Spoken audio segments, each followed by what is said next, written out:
my in praying, I was kind of it was just kind of odd today, but I even told Mercy, I was like, she was questioning some things, and we just a lot of prayer of everything that's happened and unfolded. But I titled this, "What's That Sound?" I think that so many times, and I'm guilty of this. You know, the silence. It's like don't let there be silence. I listened to this one biblical counselor, and he had a pastor come to him, and he said, "Have you gotten alone and gotten quiet?" And he said, "It'll change things." And this pastor came back to him and he said, I have, and nothing's changed. He goes, well, explain to me what you think. He goes, well, I put on this song, and I put on that song, and I put on this, and I put... He said, no, I said get alone and get silent. And he said, well, you don't think those are good? He goes, yeah, those are good things, but I said get alone and get silent. And I mean, again, that silence sometimes is deafening. But sometimes, you know, you're hearing the words, the things inside of your head, and it's not as though it seems, but the enemy's got you convinced, and you're hearing those things, and maybe it's, and I'm not being the crazy side of it, but you're hearing those voices. You know, I think so many people hear and listen to something that's not always God. But have you just got alone and gotten, maybe it's nature, maybe that's what speaks to you. You know, maybe it's laying out on the floor, right? I can remember situations years and years ago, when Sister Mary was laying on the floor. Just laying on the floor. And y'all are willing to be quiet. It wasn't a loud sound. You were just waiting for her to manifest. You're waiting for her to come forth with something. Right? I mean, you know what? If we did that today, you know why we can't? Because it'd unnerve you. You'd be like, oh, what's going on? Why are we so quiet? I even heard people in our church, literally over the years, say, you got to be careful of just allowing that silence because sometimes the enemy will slip in. No, he won't.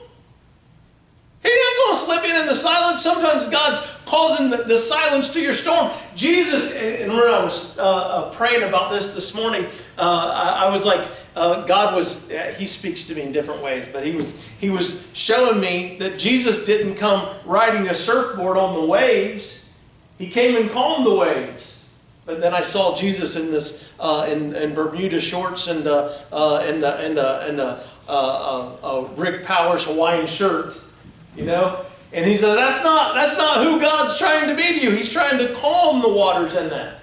But I mean, literally, how many times have we got into that calm place? Maybe it's laying on your bed. Maybe it's laying walking in nature. However that is, you know. But just let the peace that passeth understanding and that still small voice come forth. So that's the gist of this. And I wrote down, what are you hearing? What are you listening to? Tune in and tune out. Tune in and tune out. You know, I mean, literally the world has got a ton of racket going on. And you know what? We play into that.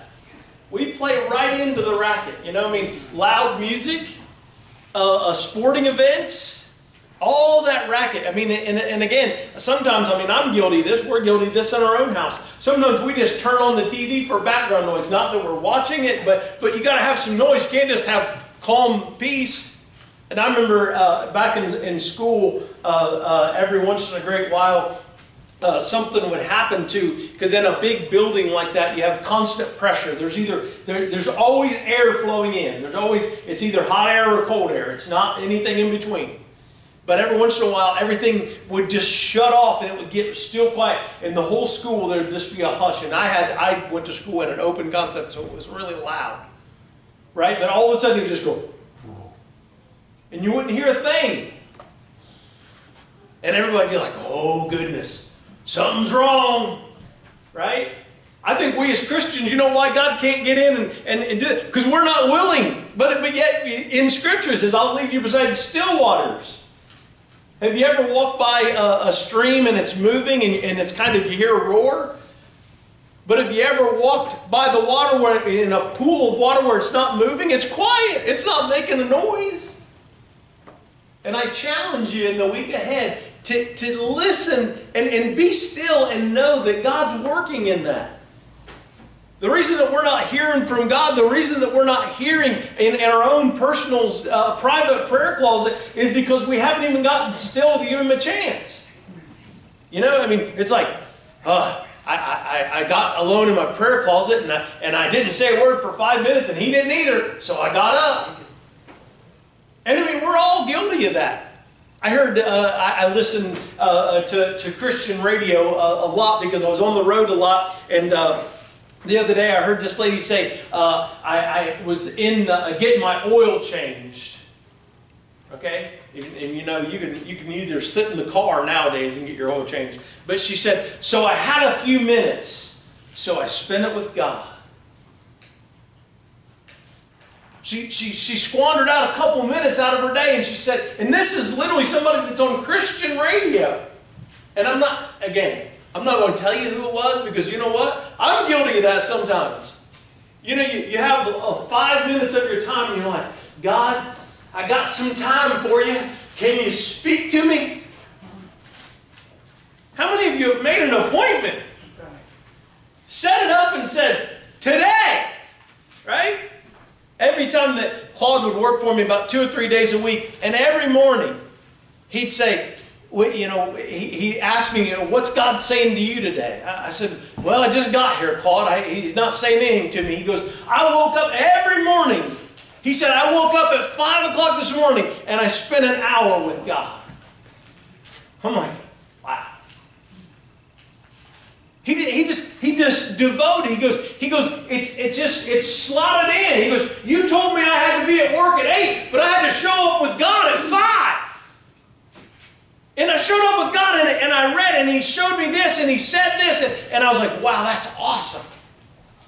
And in that, He was training his heart and mind to give time to God. If you're sick and you make an appointment, the doctor says, jot this down, and I'll tell you. My sister makes an appointment for my mom, and I get 10 notifications, and they're like, get back to us if you're coming. They want to know if you're going to be there. They want to make sure, because if you're not going to be there, they're going to slide somebody else in there. Think about that from a godly perspective. Have you made an appointment with God? Well, I came to church today, preacher. Good, good. Did you plan on meeting Him here? Or did He just kind of fit in? You was getting an oil change, or you're just kind of had a couple of minutes available. I mean, think about the audacity of that. And I'm not telling you, I'm not speaking from a high place. I'm speaking, I've done it. God, here I am in this car, got nothing else to do for the next 6 hours while I drive. You want to talk? What's God say? Give me your best. I mean, in the sacrifice that we give to God, He said, bring it to me. He said, without spot, without wrinkle. He didn't say, give me your crinkly minutes, you know? Give me your set aside time when there's nothing. God never said, give me a little bit of your time when there's nothing better to do, choose me. Right? I mean, think about the model of Claude waking up in the morning. What do they tell you? I mean, scientifically, you're a little bit sharper in the morning. You're well rested. Right? And maybe, and I'm not asking for a big allotment of time. Maybe it's 5 minutes. Maybe as soon as you get out of bed, you go to your table, you go to your prayer closet, you go whatever that, and just get still. I'm not even saying you got to open up your Bible. Just get still and say, God, speak to me. Speak to me. And then just be, and I mean, in our Bible study, Marcy has to threaten me with gray tape. She's like, I got the tape ready. Why is that? Because I'm like, well, I'll give it a couple of seconds, but it's like, you know, they must not have anything to say. I mean, honestly, I do that. Because I'm like, well, they'll probably be unnerved by silence. God, give us a moment. Give us the grace and mercy to see us through the silent times. Right? So, with that being said, I want to read this. I'm going to end up in 1 Corinthians, but I want to read this out of 1 Kings. And you all have heard this before, I'm sure. But 1 Kings 18 says it this way.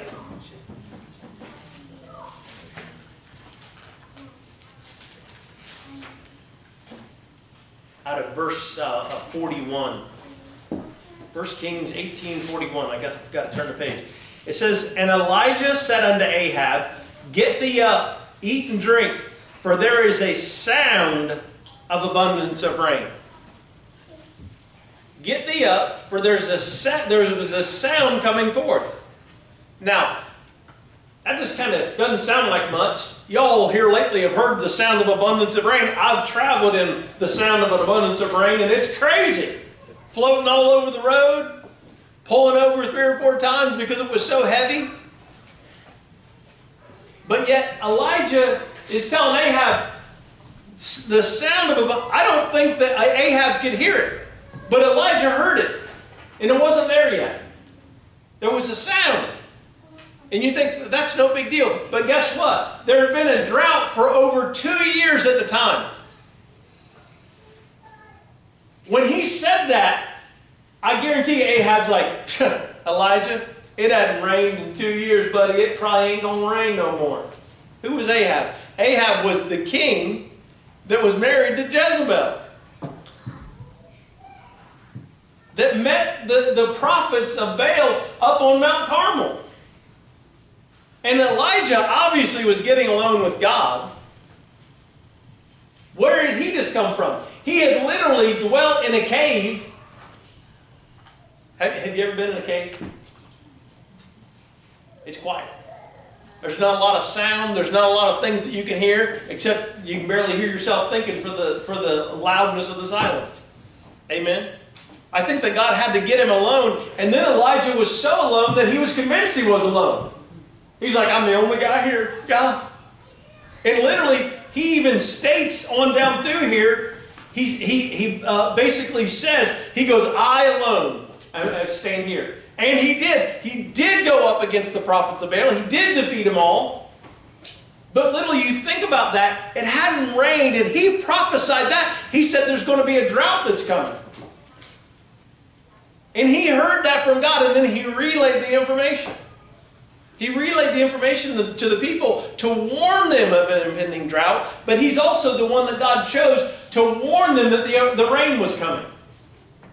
They literally, if you read this story, they were searching for grass to graze the animals on because they were dying because there was no more grass to graze. We can't picture that. I mean, if you can imagine, in the middle of a drought, everything was it wasn't just dead, it was dead. And the things that were alive, that was barely alive, they were dying too. And they were scratching the ground to try to find something to eat. They were scratching the ground. And literally, the animals that were dying, they weren't even able to eat. Everything, the cost of everything had skyrocketed. But literally, Elijah in himself was alone with God, and he listened. And in this decade or in this century, I don't know what it is at this point, because it literally sounds like it's just getting worse and worse. God is still on the throne. God is still able to move that. But we literally, if we want instruction from God, we're going to have to get still. We're going to have to get quiet. And that will unnerve you. And getting quiet isn't turning on the music. Getting quiet isn't turning on the TV. I think today, in this day and age, and again, I'm not discounting it, we're fortunate to be living in a time such as this. We're fortunate. But it's also, there is a ton of different things that you can tune into. And literally, as I listen to the radio coming here and there, it's funny because there's certain stations that have a very, very wide scope. One of those being a station out of Dayton that's a country station, 99.1. You can literally listen to it way past through Kentucky. But then at some point, all of a sudden, They're not, you can't even hear them. It just fades out and it gets so staticky that it's almost repulsive. And it's like you got so far away that you couldn't hear it. But fortunately, as Christians, there is never a time that we can get so far away from God that we can't hear Him or that He's not able to speak. But we do have to get real quiet.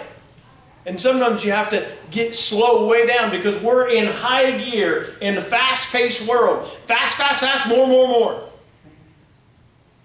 And again, I'm pointing at myself in this, right? I talk about just listening, having in Sunday school, listening and having the freedom to listen to any type of music that I wanted to. Yeah. But I had made a pledge to God that I wouldn't listen to this particular song. And then it just happened across the radio. It just happened across a playlist that I had that was existing on this old iPod. And I'm like, oh, that won't hurt anything. It's in my ears.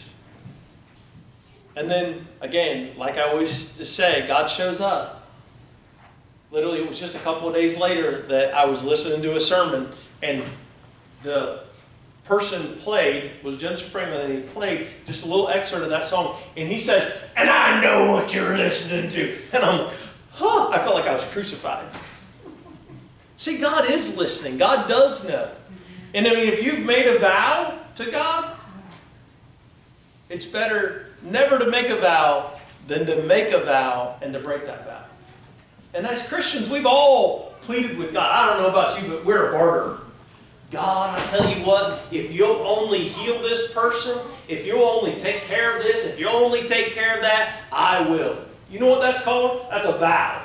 You know what it's also denoted as? Silly. That's silly. God doesn't need you to make vows like that. But again, we have to make sure that we're listening to that. The things that I highlighted in the circumstances of that, there was a drought going on. Ahab and Jezebel were kind of on the throne, if you will. Jezebel was running the kingdom through Ahab. But then there was also a man at this time named Obadiah. Elijah shows up to Obadiah and he says, hey, go tell Ahab that I'm in town. And you know what Obadiah says? No, I'm not telling. Because Obadiah was a God-fearing man. He said, you'll disappear and then they'll kill me. Elijah had to comfort him and say, no, I'm going to be right here. He goes, you go tell Ahab that I'm in town and that I'll be right here. And Obadiah, believing and fearing God more than he feared man, he goes and he says, Ahab, Elijah's here. And guess what? Ahab said, I'll go meet with him. And then instruction came. Instruction came in that, but they all had to get still and listen to the voice of God. So turn, if you will, this is the main part of the text. It's in 1 Corinthians chapter 14. And it says it this way. Starting in verse 7, it says, and even things without life, giving sound, whether pipe or harp, except they give a distinction in the sounds, how shall it be known what is piped or harped? In the significance of that, I don't know what the progresses in a person's mind. But now we can be outside, we can be tending to horses, or we can be at the house, and there's a certain bird at church, and Marcy goes, did you hear that? That was a da-da-da-da-da-da. I'm like, yeah, I heard it, but I didn't know it was one of these. And it's because her ear is tuned to that. Because she hears that. She hears that distinctive sound, and a cardinal doesn't sound like any other bird, and any other bird doesn't sound like a cardinal. And a robin, for instance, a killdeer bird. They all have distinctive sounds. And I don't know about you, I'm not musically inclined, but if somebody plays a trombone, I can tell you it's a trombone. If somebody plays a bugle, a trumpet, any different type of any different type of instrument, in any type of device, you can tell it has a distinctive sound. So it is with God. So it is with God. He has a distinctive sound. And so many times I think that we're looking for Him in strange ways. Right? And God does show up in that. God shows up at strange times in that to confirm His word, to verify His word, but we have to be willing to walk beside those still waters. And it says in 8, "For if the trumpet give an uncertain sound, who shall prepare himself to the battle? So likewise, ye except ye utter by the tongue words easy to be understood, how shall it be known what is spoken? For ye shall speak into the air. There are, it may be so, many kinds of voices in the world, and none of them is without signification." Many voices. I mean, literally. There's many pastors, there's many preachers. I mean, there's different religions. All those things are different voices. There's voices on TV, and like I said, you can't even, and again, I'm not trying to erode your confidence, but I mean, at one point in time, over the past month, with everything that was going on in the world, I turned on the station, onto one station, and it literally was talking about the escalating gas prices. And they were talking, I mean, and they were at a station and they were showing you a picture of how high the gas prices was. And it was crazy. It was like $4.59 a gallon. And it was in Cincinnati, literally. And I turned the station and I was like, man, I don't want to hear about high gas prices anymore. I know when I go to the pump, it's going to be high, right? But then literally I switched the station. It was only 7 numbers different.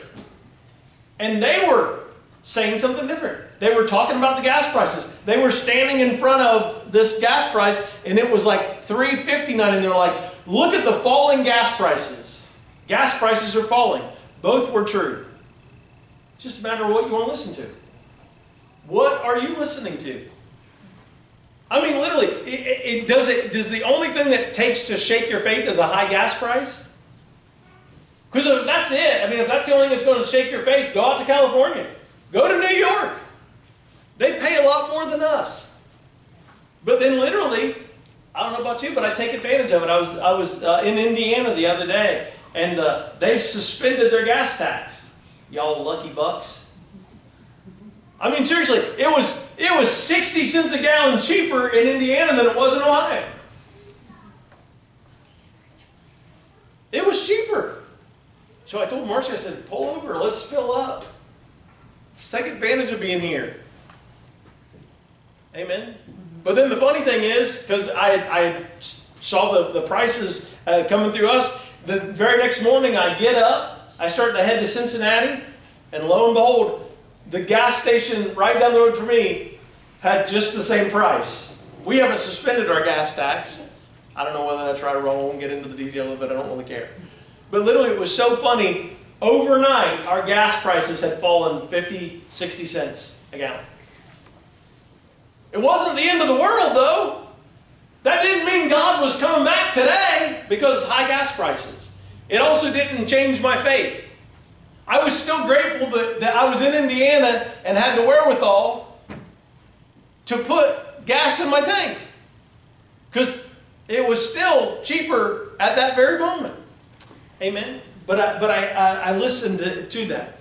It says in 12, even so ye, for as much as ye are zealous of spiritual gifts, seek that ye may excel to the edifying of the church. Wherefore let him that speaketh in an unknown tongue pray that he may interpret. For if I pray in an unknown tongue, my spirit prayeth, but my understanding is unfruitful. Today, when there was a prophecy, it was totally tongues.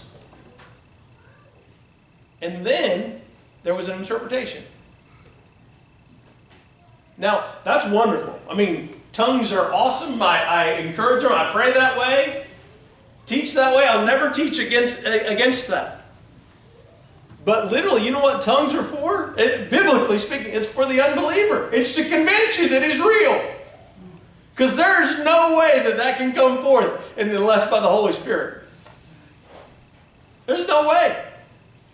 But then the edification comes in that the interpretation of tongues. And guess what? At that very moment, it becomes a prophecy. It becomes a prophecy because there's understanding. But before that, there's no understanding. Amen? But if we don't get still and know in that, I mean, and trust me, I love the prophecy. I love the tongue messages. I love that. And some of you indulge in that. Man, I like that too. Why not you?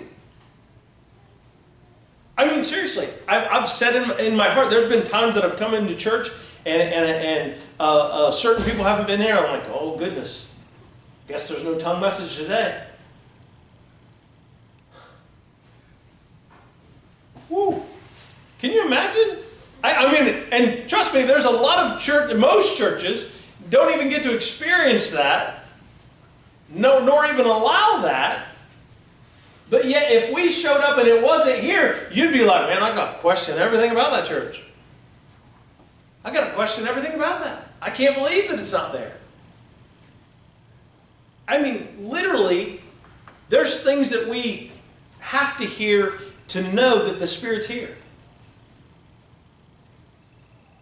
And literally, there was a story in the Bible. There was a lady that got so hopeless that she literally was so hopeless, she named her kid Ichabod. You know what that means? The glory of the Lord, the glory of God has left this place. Not on my watch. Because I will get, and I do get, still and listen to God. There's times when I'm driving down the road that I'm not just listening to music, that I'm not just listening to a Christian station or whatever station, that I just hit the power button, turn it off. But there's also times that I just wake up in the morning and I sit there in my chair and say, God, I'm listening. And then you hear nothing in that. But I'm waiting on God. And sometimes something happens. Sometimes I hear something. Sometimes I don't. Not always. But God knows that I've got an appointment. See, we're supposed to give God our first fruits. And that's why I talk about the morning time in that. The time that you're most astute. The time that you're most able to hear. And we're all guilty of this. You know, I mean, literally, if you're working, a lot of times, or if you're walking, put headphones in. And you turn it up, jam into the oldies, right? Jam into whatever, because it keeps you going, it keeps you motivated in that. But again, how many times have we just gotten silent and said, I'm willing to listen in that? Now there are inside voices. This is just my own writings. Now there are inside voices and outside voices. A busy and a fretful mind cannot tap into the frequency of the spirit man. God will speak to you in your spirit, which will then well up to your mind. But if your mind is too busy, then you can't pick up the speaking or the promptings of God, of the Holy Spirit within your spirit. Get away from the noise and then be still and know. This is some of the highlights, the reason that I'm going to lean into listening to the still small voice. Out of Psalm 4:4, it says commune with your heart upon your bed and be still.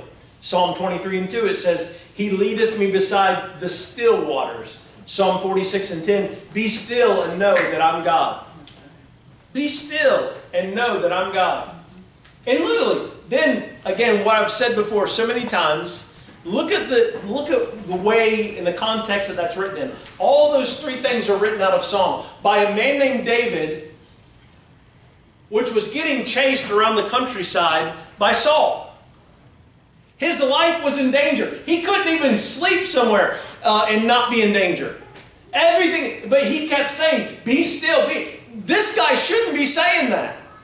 He's a man of war. It said David's killed his 10,000s and Saul's killed his thousands. At the time, by the way, he hadn't hardly killed but one person. But yet the people in the street were singing he's killed his 10,000s. But literally, he's talking about leading him beside the still waters. Talking about lay on your bed and be still. He keeps saying still over and over above and beyond any other author. But yet he's literally getting chased for his life every step of the way. And he's the one that says that. I don't know about you, but I've been chased a few times by the enemy. I've been chased and pursued. I feel like sometimes he's caught me because it hurt. Devastating. But in that, in returning to God, in returning and saying and getting still and knowing, and then expecting, right? If we get still, do we have that expectation of hearing from God? Even if we don't always, do we know? You came here you drove here with the assumption that we were having service. You came here with the assumption that we would be preaching a message.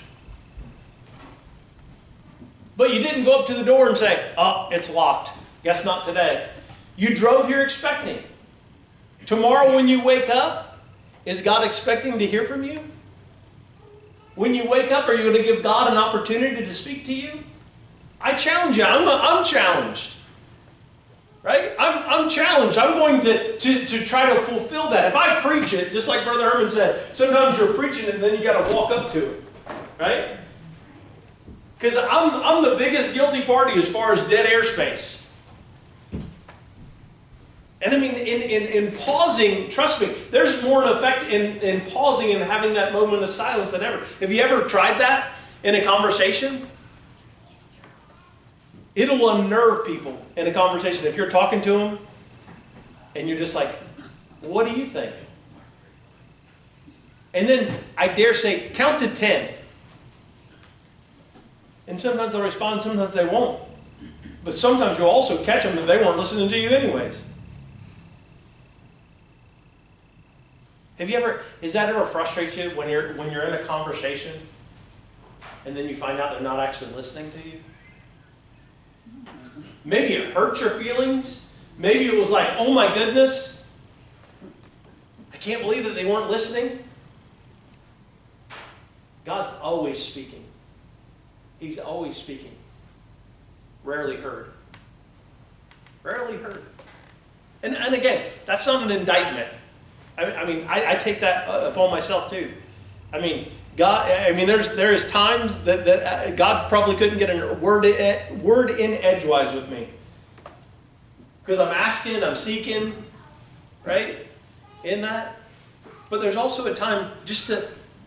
I think that more so than anything, the reason that we were experiencing people that were slayed out in the Spirit in Indiana years ago is because they were expecting to hear something. They were expecting to receive something. They went down knowing that when they came up, they'd be different. They went down knowing that when they came up, they'd be different. That God would speak to them. God would work for them in that. And honestly, it was a simpler time. But again, I mean, their wages weren't near what they are now. Their opportunities weren't near what they are now. I mean, seriously, the opportunities in this world and in America are exponential in nature. But we still need to get still and know. Lastly, God leads us when we are still. God shows us things when we are still. God speaks to us when we are still. God can work when we're still. God will work. Who will let? God will work. And understand, there's also a description, God's wisdom is first peaceable. If you feel like you've got wisdom from God and it doesn't sit well with you, now there's a big discrepancy in that. But God's wisdom is peaceable in that. You know deep down in your heart when that's God. And if you need help with that, and I will gladly join hands with you and say, God, make yourself clear to that person. Make yourself clear. I want God to be clear. I want Him to clearly speak to you. I want God to clearly know that you're listening. That it's not that taking time with Him is not just, hey, God, I have a couple of scrap pieces here. You know, I got a couple of minutes, God. Do you have anything for me? What if your husband and your wife came to you and said, hey, hun, hey, dear, whatever your name is that you call your significant other. And they said, I got a couple of minutes I'm going to give to you. You know? What do you got for me? You'd never dream of that. And if you did, you'd be offended. Literally. But we do that to God every day. Every time we look at God and say, hey, I got a couple of spare minutes. Or, hey, God, here I am needing something. Hopefully I'm not trying to be harsh in delivering that. What I'm trying to say is be still, get still. Give God a chance to speak to you. Let Him lead you beside the still waters. Or better yet, go visit some still waters. I don't know about you, but Marcy sends me pictures of these waterfalls. And I love waterfalls. They look great. They look cool. But literally, sometimes in the midst of a big waterfall, you can't hear yourself think. But besides still waters, besides a pool or a pond of water, it's peaceful. It's quiet. And that's where God wants to lead you to, so that He can speak to you, so that He can speak to your heart, so that He can speak to whatever's going on in you and give you guidance and direction. And there's a lot of static out there. Amen. A lot of static on the radio. There's a lot of static on the TV. And by static, I'm saying it can't be deciphered. You can't really hear it. You can't really understand it. And it's just background noise. Be still. Get quiet. Don't be afraid to take a little quiet time. Shut everything off. Shut your TV off. And whether that's laying on your bed or laying in the middle of a field, get still and know that God is able and that God is speaking. Nevertheless. Amen. That's my message. That's what God was really enlightening me. And I'll be honest, a lot of times the messages that He does give me, it's just kind of where I'm at, and then it kind of bleeds over. But I think as a group, as a body, most of the time those messages resonate with everybody because everybody's going through similar things. Right? Everybody's going through things that they need to hear from God. I don't think there's ever a time in my life from the last 25 years that there was a time that was like, I really just don't want to hear from God. I'm good. Thanks for the direction, God. High five, brother. You know? Man, I literally question and doubt my own understanding or my own walk, my own talk. I need that guidance and direction. I want to know, right? And sometimes it is, well done, thou good and faithful servant. You know what? That's awesome to hear too. Congratulations if you've heard it lately. Amen. Just make sure that you're taking a little time to get alone with God and be still and know that He still speaks. Amen. You all dismissed. If anybody wants prayed for, we'll gladly pray for you. It's just a little bit earlier than normal. Hopefully that was well established with the time thing. Lord, dear Jesus, guide and lead us, Lord. Let us have those still, quiet, peaceable moments that we can hear you and that we know it's your voice and that we follow your leading. Lord, I know that you'll speak unto each and every one of them if they'll get still and be still and know that you'll speak unto their mouth. Lord, in the week ahead, speak unto them, speak unto us, and Lord, let us be still long enough to hear and then to receive. In the holy name of Jesus we pray. Amen.